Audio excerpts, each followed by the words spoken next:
네, 안녕하세요. 이번에 라오스 선교를 다녀온 24살 홍준수라고 합니다.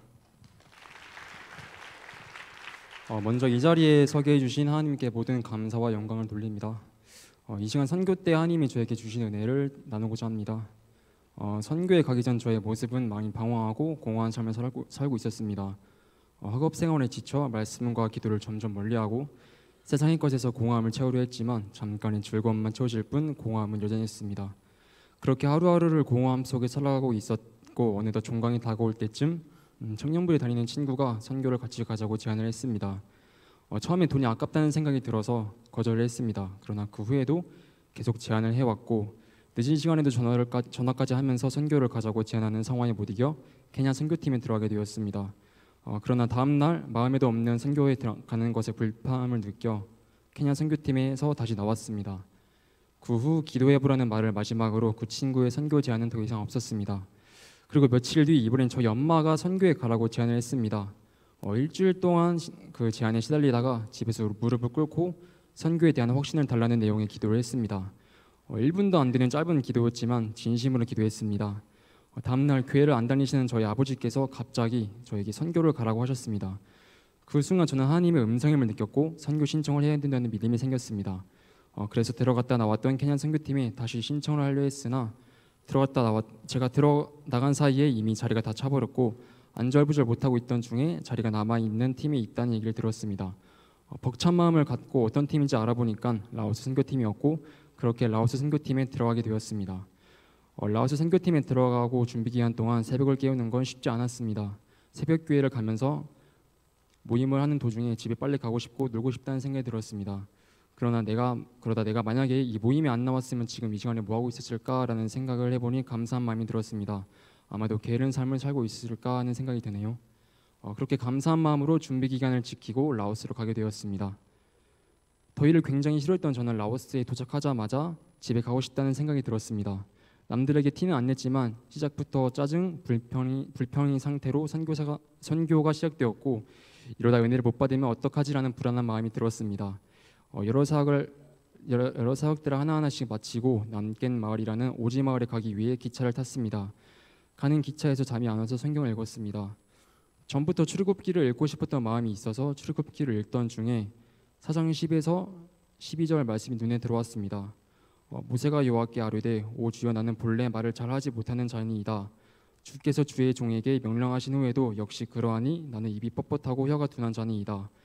여호와께서 그에게 이르시되 누가 사람의 입을 지었느냐 누가 말 못하는 자나 못 듣는 자나 눈 밝은 자나 맹인이 되게 하였느냐 이 여호와가 아니냐 이제 가라 내가 내 입과 함께 있어서 할 말을 가르치리라. 순간 너무 위로가 되고 마음이 평안해졌습니다. 그 다음 말씀으로 넘어가지 못하고 도착할 때까지 그 말씀만 반복적으로 읽으며 함께 하심을 듣게 해달라고 강하고 담대함을 달라는 기도를 했습니다. 그리고 남겐 마을에 도착을 했습니다. 그 마을에서 선교팀이 준비한 워십 댄스를 하고 여러 사역을 했습니다. 그러다 사람들 앞에서 나와서 복음 팔찌를 갖고 복음을 전해야 하는 기회가 왔고 선교사님께서 나와서 해보고 싶은 청년은 손을 들라고 했습니다. 저는 하고 싶었지만 부담스럽고 두려운 마음에 선뜻 손을 들지 못하고 고민하고 있다가 기회를 놓쳐버렸습니다. 그렇게 그날 하루 2번의 기회를 놓치게 되었습니다.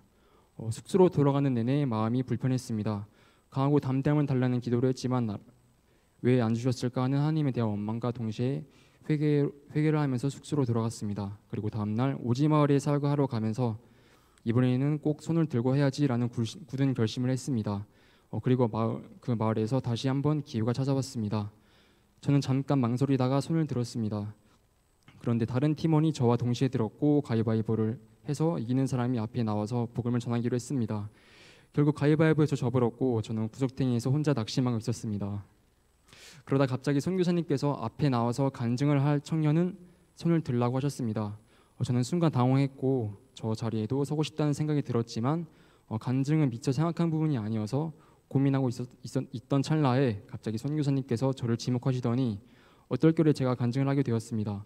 너무나 갑작스럽고 간증거리가 생각이 안 나 불안해하고 있을 때 하나님께서 저에게 준소야 선교에 어떻게 왔는지 기억하렴 이라고 말씀해 주시는 것을 느낌과 동시에 제 마음속에 평안함이 찾아오고 저도 모르게 간증을 시작했습니다. 정말 짧은 간증이었지만 그 간증의 내용은 비록 짧은 기도일지라도 진실된 마음으로 구하면 하나님께서 들어주신다라는 내용이었습니다. 간증을 다 끝내고 제 마음속엔 감사가 넘쳤습니다.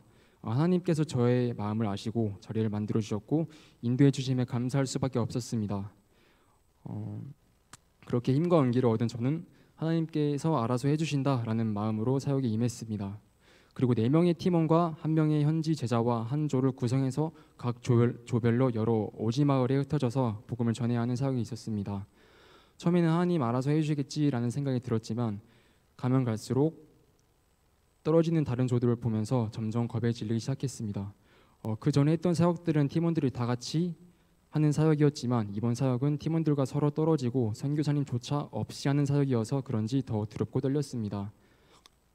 마을로 가는 동안 함께 해달라고 강하고 담대함을 달라고 기도를 했습니다.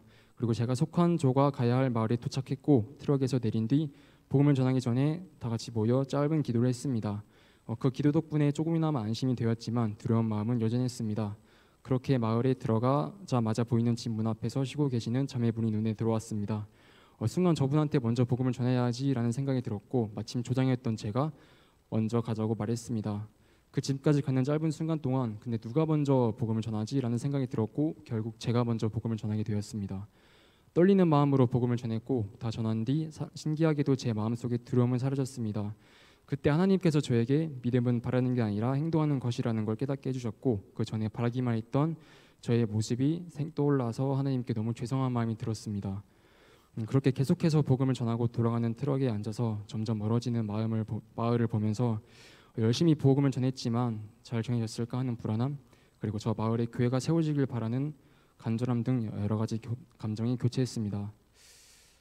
시간이 없어서 받은 은혜들을 전부 말씀드리지 못하겠지만 저는 이번 선교 중에 공통적으로 받았던 은혜는 하나님과 함께 하심입니다.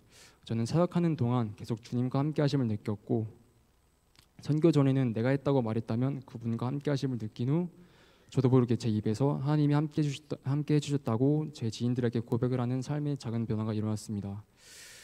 이번 선교를 통해 저는 영원 구원의 갈망이 생겼습니다. 지금 제가 할 수 있는 건 오직 기도밖에 없음을 고백합니다. 라오스 그리고 태국에서 봤던 영혼들을 위해 그리고 그 땅의 복음화를 위해 계속 기도하는 삶을 살아갈 것입니다. 많이 부족하고 연약하지만 그럼에도 불구하고 저를 선교의 자리로 불러주셔서 은혜 받게 해주시고 간증의 자리에 불러주신 하나님 아버지께 모든 영광 올려드립니다. 감사합니다.